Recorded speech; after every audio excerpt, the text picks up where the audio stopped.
야고보서 4장 1절부터 10절 말씀 가지고 하나님을 가까이 하라 하는 제목으로 말씀을 나누고자 합니다.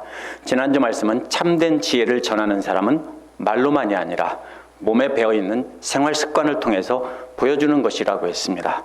귀신으로부터 온 가짜 지혜를 가진 사람은 세상 영광을 차지하려는 질투심과 다툼이 그 마음을 차지하고 있다고 했습니다. 그러나 이러한 질투심과 다툼을 없애려고 힘을 쏟기보다는 성령으로부터 온 진짜 지혜가 성장하도록 우리 마음밭을 가꾸면 된다고 했습니다.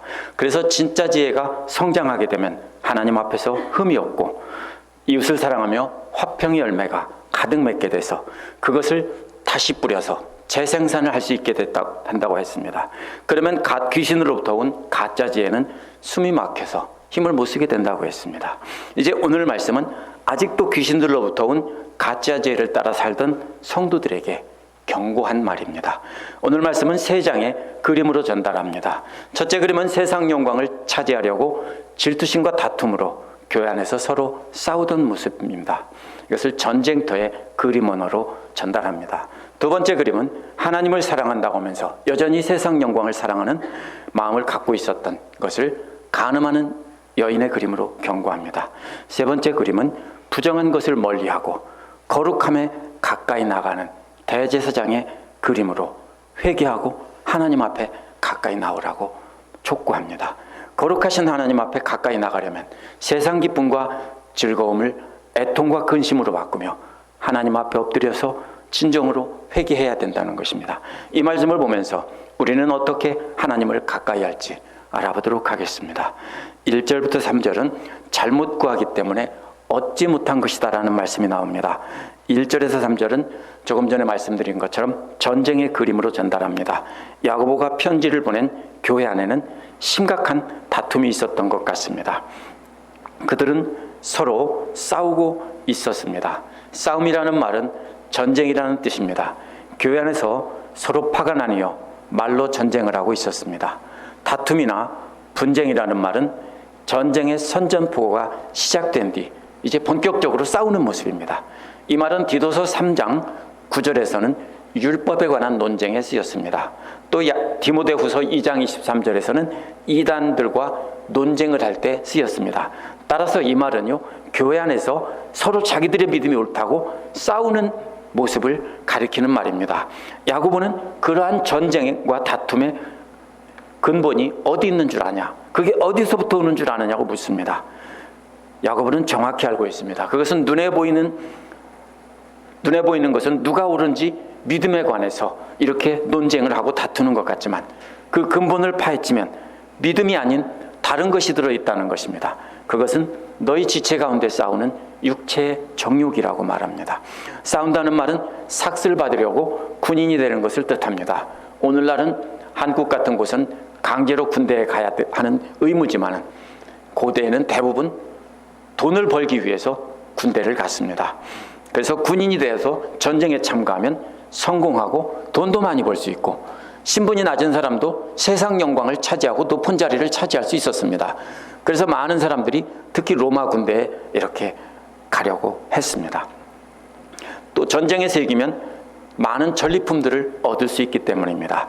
이들이 군인이 돼서 싸우는 것은 전리품은 바로 뭐냐면 육체의 정욕, 정욕이나 욕심이라고 번역된 말입니다. 이 말의 본래 뜻은 쾌락이라는 뜻입니다. 육체적인 감각적인 쾌락이라는 뜻입니다. 신약 성경에서는 본능적으로 추구하는 감각적인 욕구를 가리킬 때 쓴 말입니다. 따라서 이들이 군인처럼 싸워서 얻으려고 하는 것은 본능적이고 감각적인 쾌락입니다. 이들은 이미 교회 안에서 수고했으니까 존경을 받음으로 삭슬 얻으려고 했을 것입니다. 이를 통해서 사람들에게 인정받을 때 기쁨을 누리는 것을, 그것도 육체적인 쾌락에 속하는 것입니다. 그것을 위해서 서로 싸웠다라는 뜻입니다. 2절에서 욕심을 내어도 얻지 못한다고 했는데요, 이 말은 무슨 말이냐면 손을 뻗어서 막 잡으려고 하는데 안 닿는 겁니다. 그런 마음을 말합니다. 그래서 이 쾌락과 욕심이 같은 뜻이라고 많이 설명을 하는데요, 이 욕심이라는 말은 그것을 잡으려고 하는 간절한 마음이고, 쾌락이란 그 잡으려고 하는 목표물입니다. 그래서 앞에서 나온 쾌락을 잡으려고 욕심을 내서 손을 뻗고 막 뻗는 그런 그림입니다. 베드로전서 2장 12절에서도 영혼을 거스려 싸우는 육체의 정욕을 제어하라고 했습니다. 여기서 육체의 정욕이라는 말이 손을 뻗어서 잡으려고 하는 겁니다. 베드로는 세상적인 쾌락을 잡으려는 욕심에 초점을 맞췄는데 야고보는 그 육체의 정욕을 잡으려는 그 목표, 그 세상적인 쾌락에 초점을 두고 말한 것입니다. 그래서 첫 번째 단계는 세상적인 쾌락을 잡으려고 안간힘을 다해 손을 뻗지만 결국은 잡지 못했습니다. 이것은 혼자만 마음먹는 겁니다. 실제로 행동은 하지 않았습니다. 두 번째 단계는 살인하고 시기하는 것입니다. 갖고 싶은데 못 가졌을 때는 어떻게 합니까? 살인하고 시기하는 건데 이것은 실제로 죽이는 것이 아닙니다. 왜 그러냐면은 앞에서 전쟁도 비유로 말한 것이기 때문에 여기서 죽인다는 것도 역시 비유입니다. 전쟁이 선포되고 전투가 시작되면 서로 상대를 죽이는 것입니다. 야고보는 예수께서 미워하기만 해도 살인한 것이라고 그 한 가르침을 따라서 서로 미워하고 있는 모습을 바로 그렇게 살인한다라고 말한 것입니다. 그래서 죽이고 나서도 미워하고 나서도 계속 그 질투심에 불타서 어쩔 줄을 몰라 하는 것이 바로 시기한다는 말입니다. 죽이고 나서 시기한다면 말이 안 되지만 미워하고 나서도 계속 시기한다면 말이 됩니다. 그래서 그렇게 하는데도 원하는 것을 갖지 못했다는 겁니다. 마음 먹고 간절히 가지려고 해도 못 가졌는데 이번에는 미워하고 시기해도 못 가졌다는 겁니다. 가지지 못했다는 말은 본래 화살로 정확히 관역을 맞춘다는 말인데 못 맞췄다는 뜻입니다. 상대가 준비되지 않은 상태에서 미워하고 질투해서 딱 맞춘 줄 알았는데 엉뚱한 관역을 맞춘 것입니다. 세상적인 쾌락이라는 목표물을 정확히 맞췄다고 생각하고 가서 집어보면 자기가 원하는 것이 아닌 것입니다. 그래서 세상적 쾌락을 얻은 사람은 계속해서 새로운 것을 잡고 또 잡고 하는 것입니다. 이런 것과도 같습니다. 새를 살 때는 내 집을 가지면 만족할 줄 알았습니다. 그런데 막상 방 3개가 있는 제법 규모가 되는 집을 갖고 보니까 방 4개짜리를 갖고 싶습니다. 그 다음에는 방 4개짜리를 가지면 좀 더 거실 천장도 궁궐처럼 높고 큰 럭셔리한 한 4,000 스퀘어핏 넘는 집을 갖고 싶은 겁니다. 이것이 인간들의 탐욕이 바로 그런 것입니다. 잡고 보니까 아닌 겁니다. 혹시 지금 갖고 계신 차가 너무 좋아서 죽겠다는 분 계세요? 아니죠. 없죠. 저는 벌써 좋은 줄 모르겠어요. 사람의 탐욕이라는 바로 그런 것입니다. 목표를 삼고 잡아서 딱 잡으면 아닌 거예요. 세상에서 승진하는 것도 마찬가지입니다. 내가 여기까지만 승진하면 원이 없겠다 했는데 잡고 보면 아닙니다.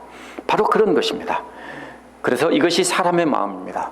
세상적인 쾌락을 잡으려고 안간힘을 쓰는 것이 이와 같은 것입니다.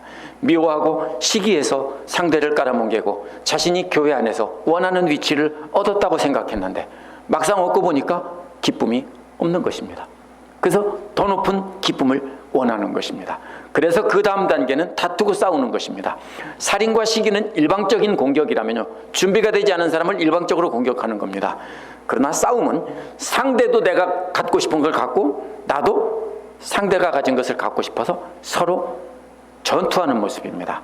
이번에는 서로가 칼을 들고 죽이려는 장면입니다. 그렇게 싸워서 애써서 얻었는데 얻지 못한다는 겁니다. 왜요?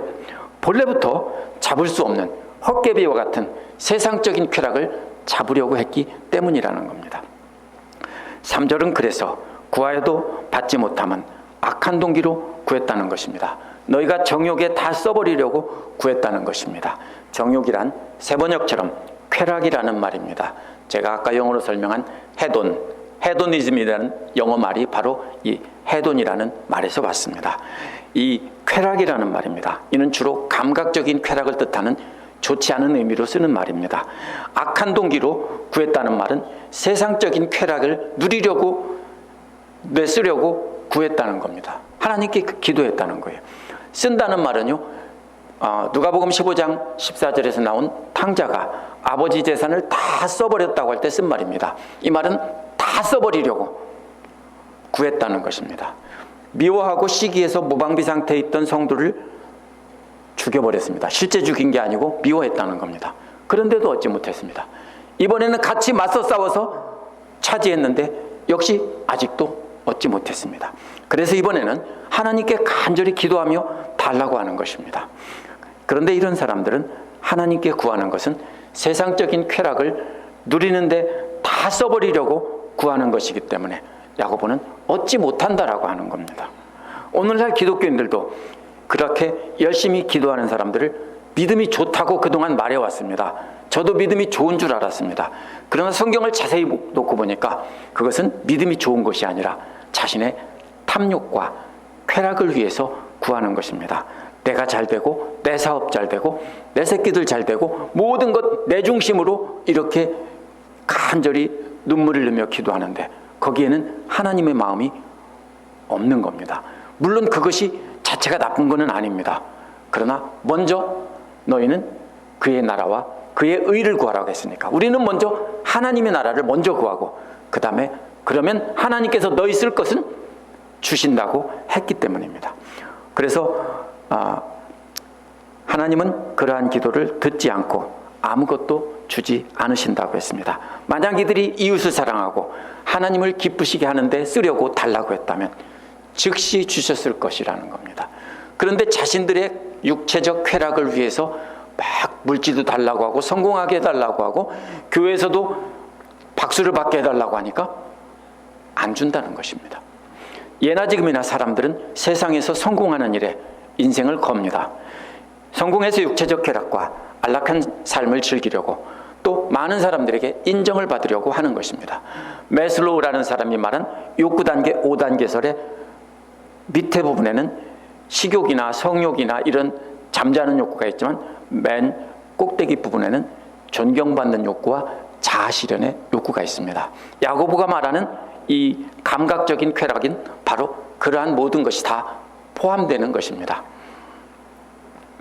그래서 고대에는 이웃나라의 재물을 빼앗고 사람들을 잡아다가 노예로 삼아서 자기들이 육체적인 쾌락을 누리려고 전쟁을 했습니다.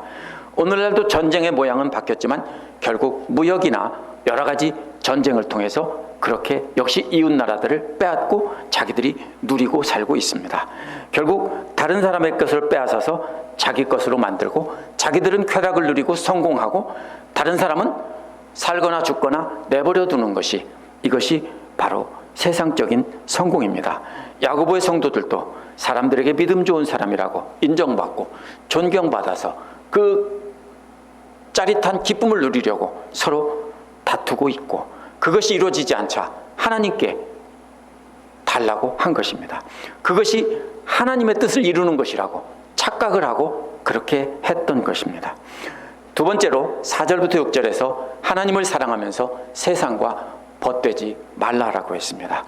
야고보는 4절에서 6절에서 이렇게 세상적인 쾌락을 위해 이웃과 다투고 나서도 얻지 못하자 하나님께 간구하는 것을 간음하는 여인에 비유해서 전달합니다. 세 번역에서는 간음하는 사람들아 라고 번역한 말은 원어에서는 간음하는 여인들아 이 뜻입니다. 대부분 영어 번역에서도 다 간음하는 사람들이라고 번역했는데요. 원어는 분명히 간음하는 여인들입니다. 예수께서도 마태복음 12장 39절과 16장 4절에서 음란한 세대라고 했는데 역시 간음한 여인이라는 뜻입니다. 예수님이나 야고보가 간음한 여인이라고 부른 것은 실제 간음한 여인을 말하는 것이 아니라 하나님도 사랑한다, 하나님을 사랑한다고 말은 하면서 실제로는 세상을 사랑하는 사람들을 가리켜서 비유적으로 간음하는 여인이라고 했습니다. 사실은 성도들은 하나님과 언약을 맺은 것은 마치 혼인서약을 한 것과 같은 것입니다. 그런데 그 언약을 깨고 세상도 함께 사랑했다는 것입니다. 원어는 분명히 간음하는 여인인데요. 그러면 옛날 사람들이 남자 중심이라 하나님도 여자는 차별해서 간음한 여인이라고 했느냐? 그렇지 않습니다. 원어는 분명히 간음한 여인인데요. 남녀를 차별한 것이 아닙니다. 그래서 제가 찾아보았습니다. 그러면 대개 바람 피울 때는 남자들과 여자들의 성향이 다릅니다. 이건 통계에 나와 있는 겁니다. 많은 전문가에 따르면 남자들은 대부분 더 많은 여자들과 육체적인 관계를 맺고 싶어하고 많은 사람들을 사귀고 싶어합니다. 한 여자에게 매달려서 일편단심 민들레야 하고 죽도록 사랑하면서 바람 피우는 남자는 없다고 보면 됩니다. 그러나 여자들은 반대로 감정적인 이유 때문에 바람을 피운다고 합니다. 남편에게 배신감을 느끼거나 어떤 감정적으로 힘들 때. 그렇기 때문에 이 여자들은 그 불륜의 상대에게 푹 빠져서 이렇게 한다고 합니다. 남자들은 불륜 상대를 잠자리로만 생각하고 심각하게 빠지지 않지만 여자들은 불륜 상대에게 모든 것을 다 쏟고 그 다음에는 남편까지도 미워하는 경향을 볼 수 있다고 합니다. 그 옛날 히스토리나 오늘날 그런 썬데이 뭐라고 하죠? 서울이라고 하는 그런 거 옛날에 많이 나왔었죠. 그런데 보면 그런 나오는 기사들이 다 그런 내용들입니다. 따라서 야고보가 간음한 사람이라고 하지 않고 하나님께서 간음한 여인이라고 한 것은 여자를 차별한 것이 아니라 여인들의 그렇게 사랑하는 방식, 그거를 비유적으로 한 말입니다. 간음한 여인은 처음에는 남편과 정부를 함께 사랑합니다. 그런데 시간이 지나면 남편은 미워하게 되고 계속 그게 가게 되면 남편은 점차로 원수가 되고 나중에는 죽이고 싶어 해서, 그래서 약도 먹였다 뭐 이런 거 나오잖아요. 그게 그런 것입니다. 폭 빠져서. 그래서 정부를 더 사랑하기 때문입니다. 그래서 예수님도 뭐라고 했습니까? 두 주인을 섬길 수 없다고 했습니다. 하나는 미워하고 하나는 사랑한다고 했습니다.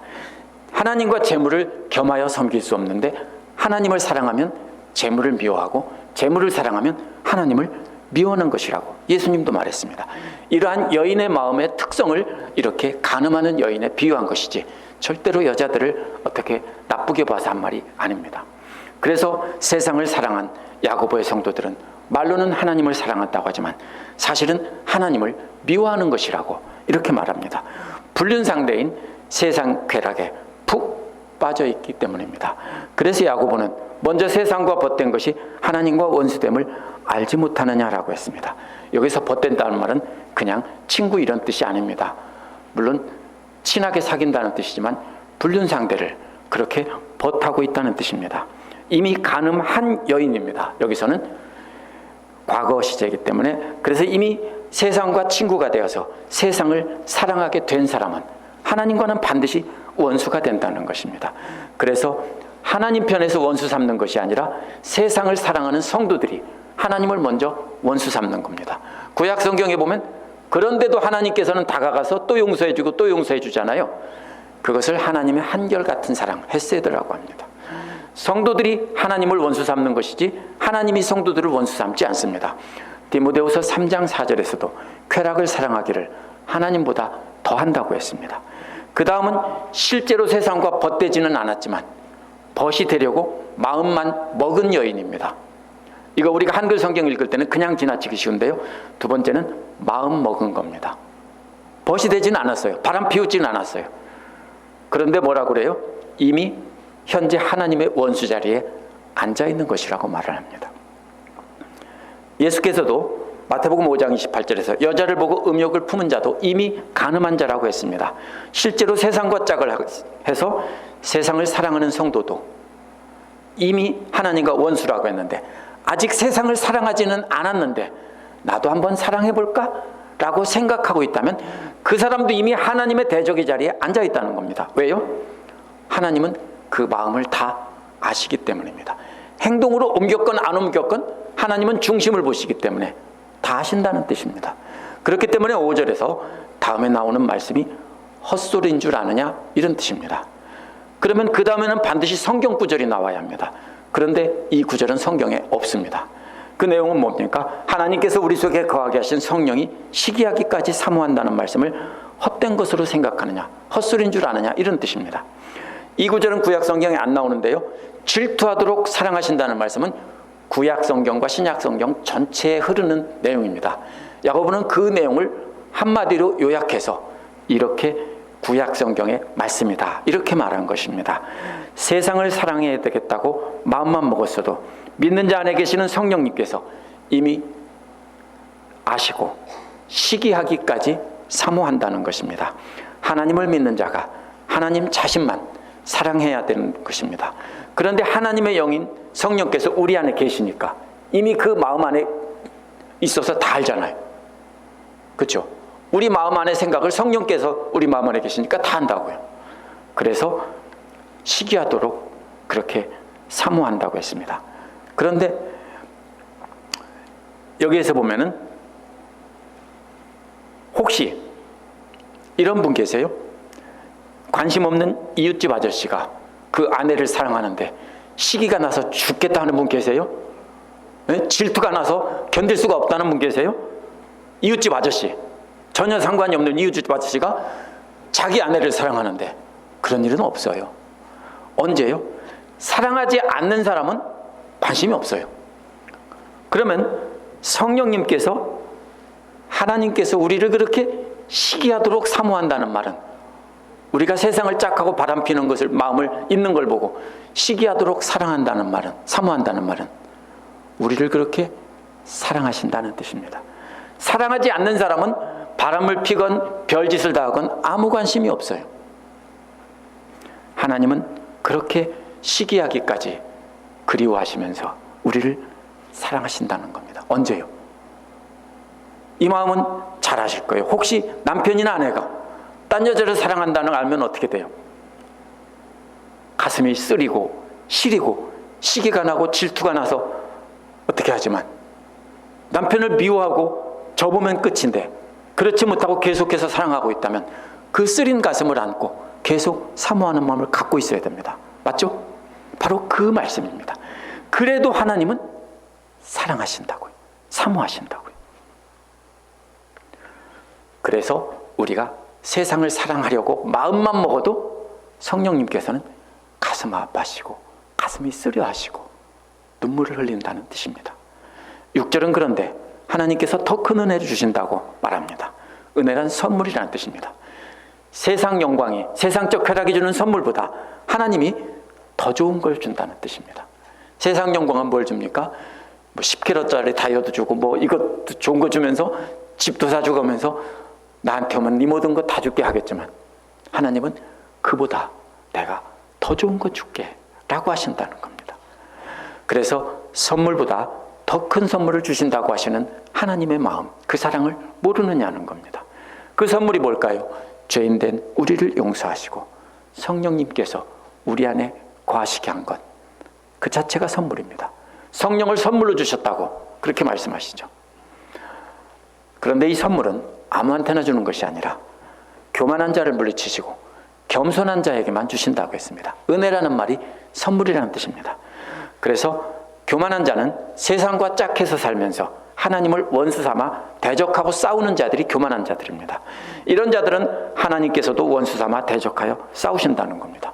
오직 하나님 앞에서 자기를 낮추고 겸손히 엎드리는 자들에게만 하나님께서 세상이 주는 선물보다 훨씬 더 좋은 것을 주신다, 이 뜻입니다. 그래서 두 번째 그림은 간음하는 여인의 그림입니다.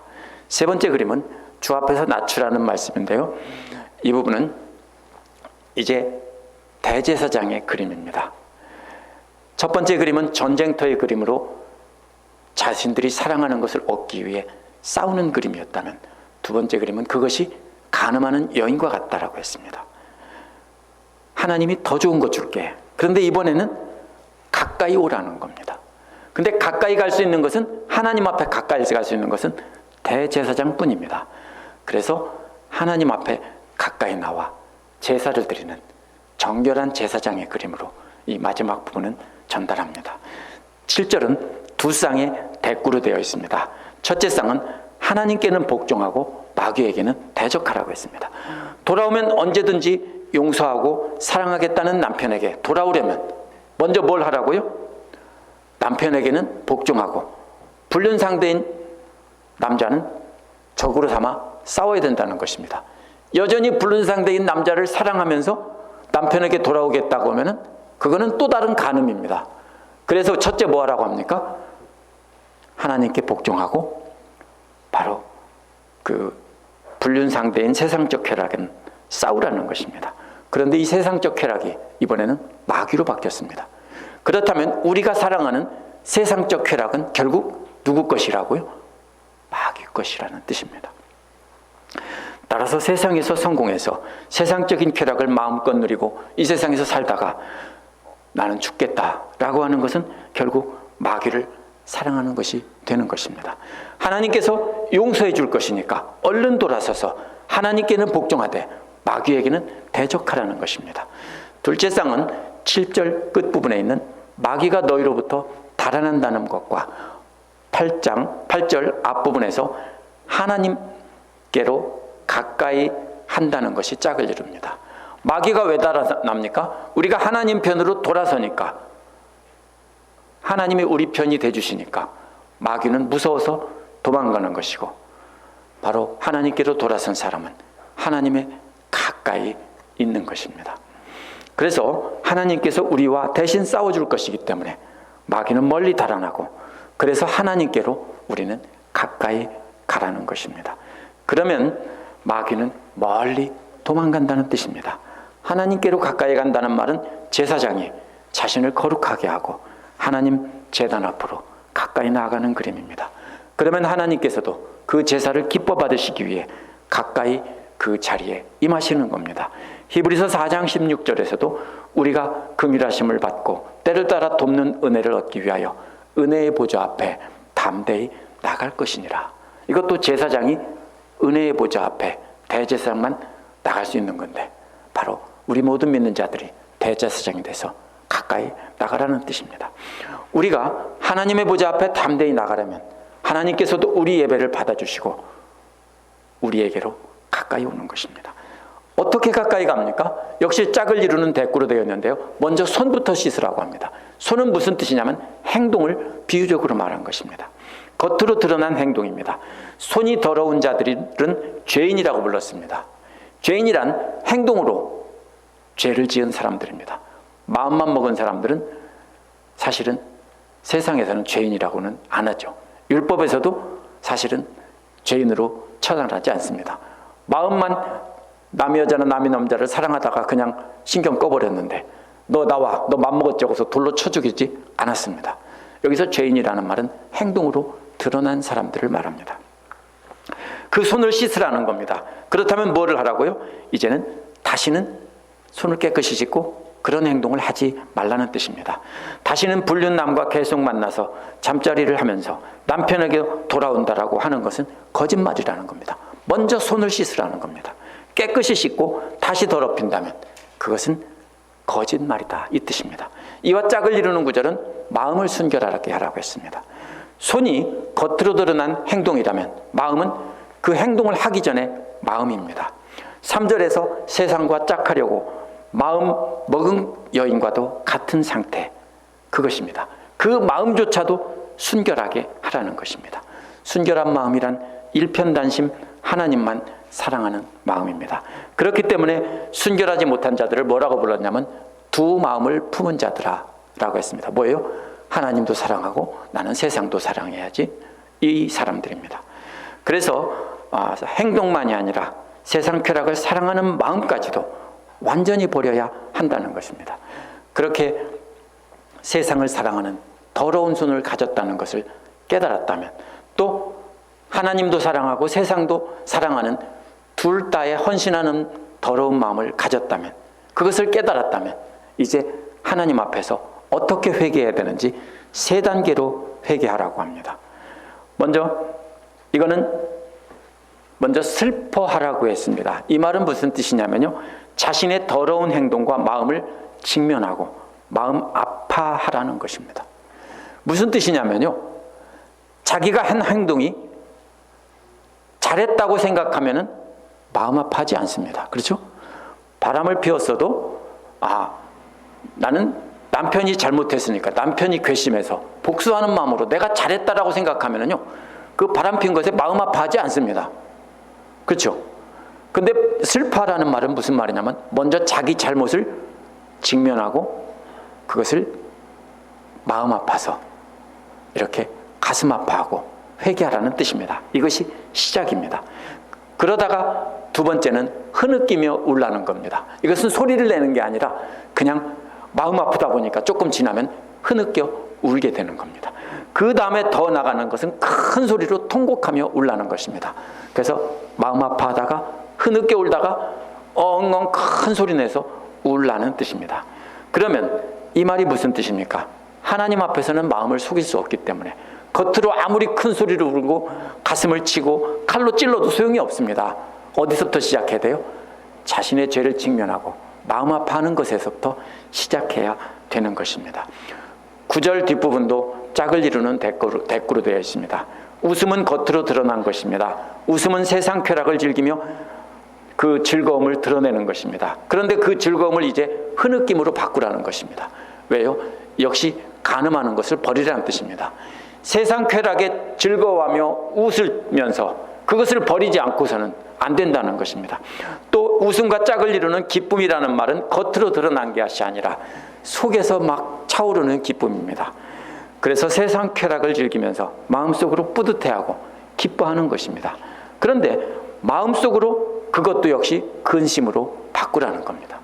겉으로 울고 마음속으로도 근심하라는 것입니다. 회개란 그렇다면 아파하고 흐느끼고 울고 소리내는 것으로 되지 않습니다. 어떻게 합니까?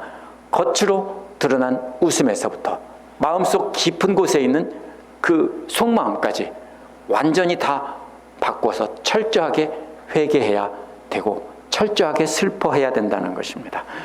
그래서 10절은 주 앞에서 낮추라고 말합니다. 그러면 주께서 너희를 높이신다고 했습니다. 행동과 마음을 깨끗이 하고 하나님 앞에서 진심으로 슬퍼하며 통곡하는 것이 하나님 앞에 자신을 낮추는 겁니다. 그렇게 하나님께로 가까이 가는 것입니다. 그러면 하나님께서 우리에게 가까이 오셔서 우리를 높여주신다는 겁니다. 야고보가 말하는 겸손은 사람 앞에서 겸손하라는 뜻이 아닙니다. 하나님 앞에서 겸손히 엎드리고 죄를 인정하라는 것입니다. 마음속으로 지은 죄까지 다 고백하고 엎드리라는 것입니다. 그렇다면 바리새파 사람들처럼 겉으로만 거룩한 척하고 사람들 앞에서만 거룩한 척한 것은 하나님 앞에서는 가증한 것입니다. 우리도 마찬가지입니다. 우리가 사람들 앞에서만 거룩하게 기도하는 척하고 사람들 앞에 보이는 데서만 거룩하게 기도하는 척하면서 속마음으로는 아직도 세상을 사랑하고 있다면 우리는 아직도 가증한 것입니다. 그래서 우리는 진정으로 회개하고 용서를 구하면 하나님께서 오셔서 손을 잡아주시고 우리를 일으켜주시고 그리고 하나님과 함께 복된 자리에 귀빈의 자리에 앉혀주신다는 겁니다. 이것이 높여주신다는 말의 뜻입니다. 우리가 올라가서 앉는 게 아닙니다. 교회 안에서 우리가 자꾸 높아지려고 인정받으려고 하면 우리가 하나님의 자리에 올라앉는 것이 되는 것이고요. 그러나 우리는 엎드리면 하나님께서 우리를 높여주신다는 겁니다. 오늘 말씀은 세 장의 그림으로 연결됩니다. 오늘 우리가 서로 다투는 것도 역시 파고 들어가 보면 서로 좋은 믿음이라는 것을 인정받으려는 것입니다. 야고보는 그러한 마음을 세상의 감각적인 쾌락을 얻으려고 싸우는 것이라고 말을 합니다. 우리는 그것을 우리 자신의 믿음이 옳은 것이라고 생각하며 싸우지만 사실은 마치 가늠하는 여인과 같이 하나님과 세상 쾌락을 함께 사랑하는 것입니다. 우리는 이제 사람들보다 하나님 한 분만 바라보고 하나님만 진정으로 사랑해야 하는 것입니다. 그것은 우리가 하나님께 받은 것을 우리 자신이 교회에서 인정받고 존경받는데 다 써버렸다는 것을 아파하고 진정으로 회개하며 하나님 앞에 엎드리는 겁니다. 오늘 말씀에서 중요한 말씀은 우리가 받은 은사를 우리 자신의 명예를 위해서 인정받는 것을 위해서 다 써버리는 겁니다. 그러면 그것은 하나님 앞에 간음이고 죄악입니다. 야고보가 낮추라는 말은 철저히 회개하고 하나님 앞에 납작 엎드려서 그러한 죄까지 다 용서를 구하라는 겁니다.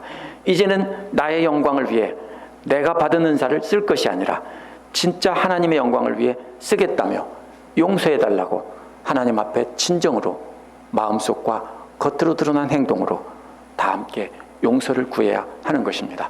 누가복음 16장 11절에서 32절에 흔히 탕자의 비유라고 하는 두 아들의 비유가 나옵니다.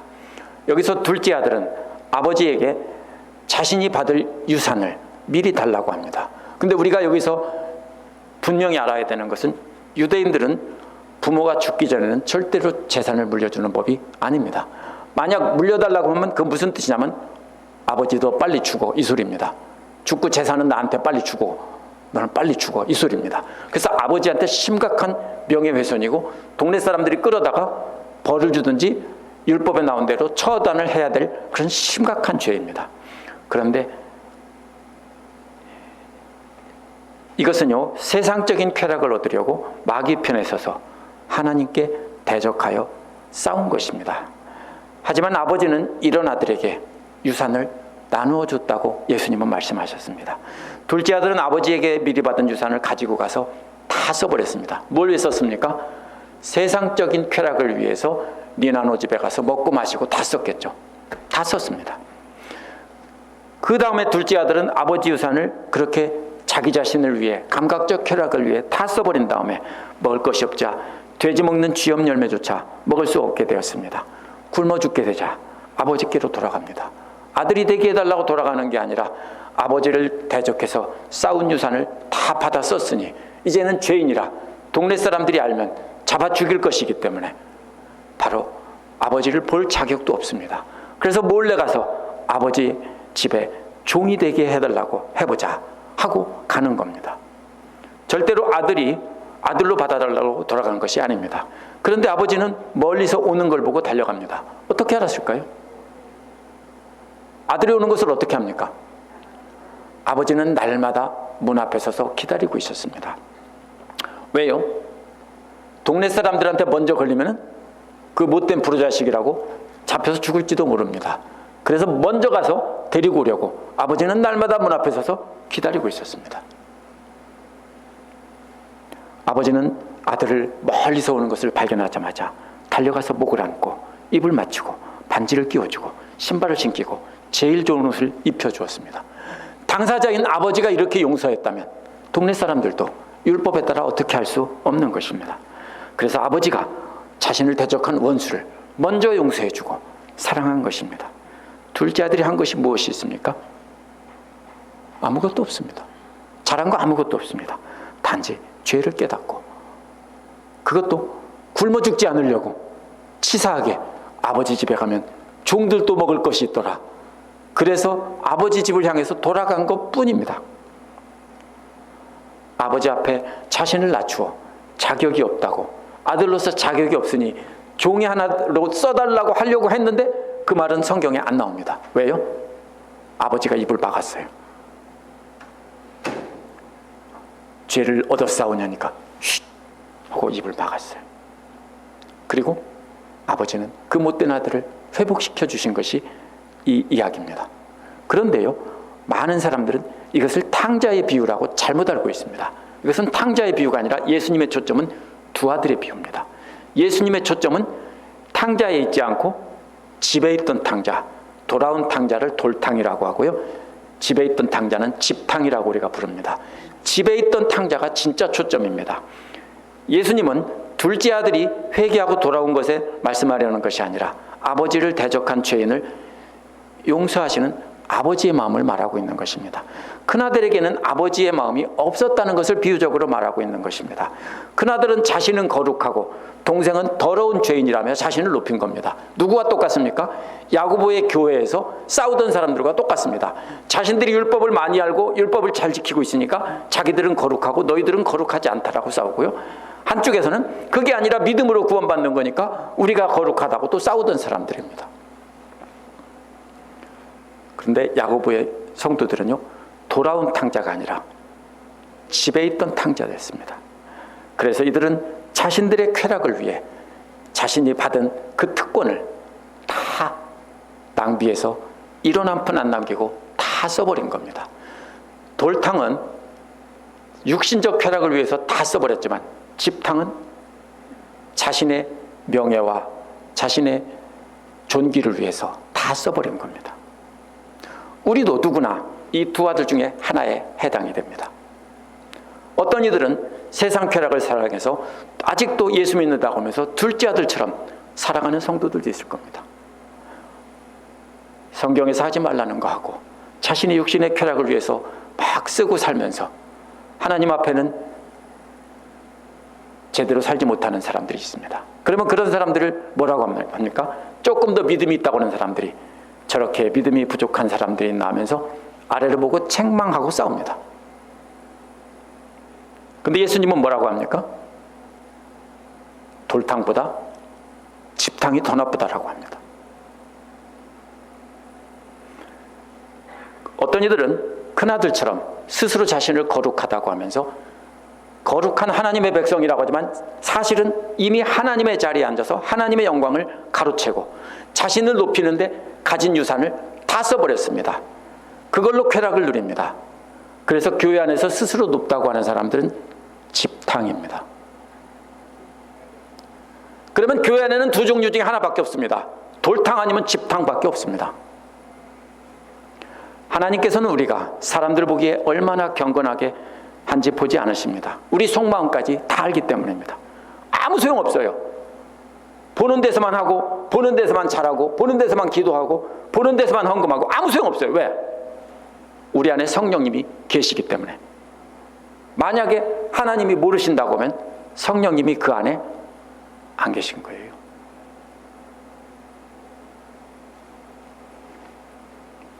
우리도 그동안 우리가 우리의 만족을 위해서 하나님이 주신 유산을 다 써버린 것을 회개하고 하나님 앞에 가까이 가야 됩니다. 그동안 우리가 사랑했던 모든 것들은 다 마귀의 것이니 마귀를 대적하고 멀리하며 진정으로 회개해서 하나님께로 가까이 가고 하나님 죄송합니다. 모든 것이 하나님 것입니다. 이렇게 엎드리는 우리 모두가 되어야 합니다. 기도하겠습니다.